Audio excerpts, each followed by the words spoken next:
people say there's no progress in physics. I'd never say such a thing, of course, because there's just been a major breakthrough on a 125-year-old problem, David Hilbert's famous sixth problem. This breakthrough unites three of the most important theories in physics, and it also shows how irreversible behavior emerges from time-reversible laws. That's a big deal, even though that breakthrough came from mathematicians, not from physicists. Physicists were busy redefining the kilogram again, or whatever it is that we do now. But let's have a look. In the year 1900, the mathematician David Hilbert presented a list of 23 unsolved problems which he thought should guide mathematical research in the 20th century.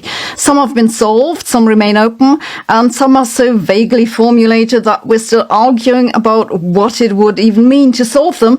But one of the most ambitious ones is number 6. Hilbert asked for an axiomatic foundation of physics. In other words, he wanted physicists to stop making things up and instead derive the equations they use from well-defined assumptions. If that could be done, it'd solve one of the biggest puzzles of our existence, that is, why time passes in only one direction. Because on the level of atoms, forward in time works the same way as backward in time. Yet this is clearly not the case in our everyday life. So how does that happen? Yes, you've been told it's to do with entropy increase, and that's probably correct. But it's never been proved for the laws of physics that actually describe atoms. And that was Hilbert's point. Stop making up plausible explanations. Derive them. Hilbert mentioned that a good place to start with this sixth problem would be to understand how the equations of fluid dynamics arise from the motion of atoms. Fluids, after all, are made of particles, and in principle we could just track every single molecule. But there are way too many of them. Instead, physicists use three different theories depending on the scale they look at. At the microscopic level, particles follow basically Newton's laws and bounce off each other. At the intermediate level, or mesoscopic level, we don't care about each particle, just the statistical average. That's described by what's called the Boltzmann equation.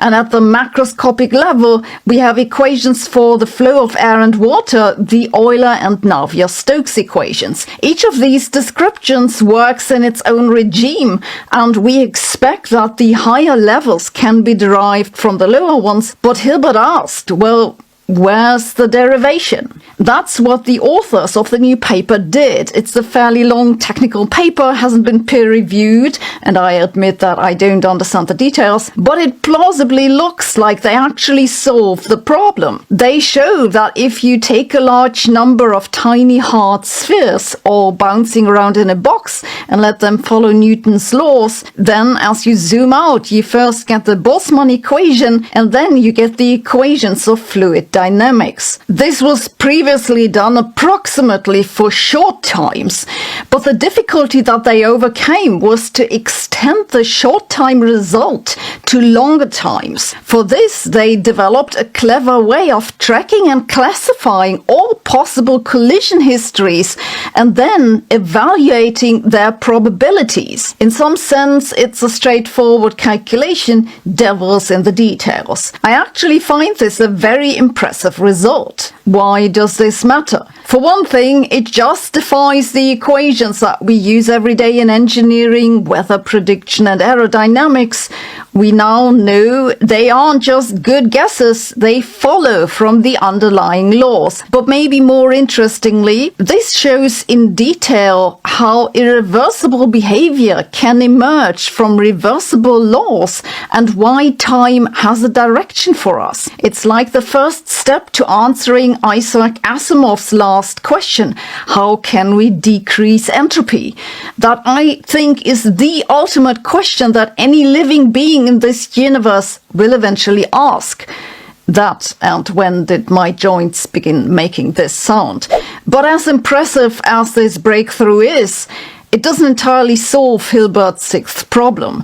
That'd also include quantum mechanics, relativity, turbulence, and the question of how to get cheese to stick to the pizza when you cut it. So no, the problem hasn't been solved, but a piece just clicked into place. On the bullshit meter, this gets a 0 out of 10, even if it's wrong. It's serious and deeply offensive to the physicists who take great pride in making things up that sound reasonable. Problems, I'm sure you have a few, but problem solving is a skill that you can train just like any other.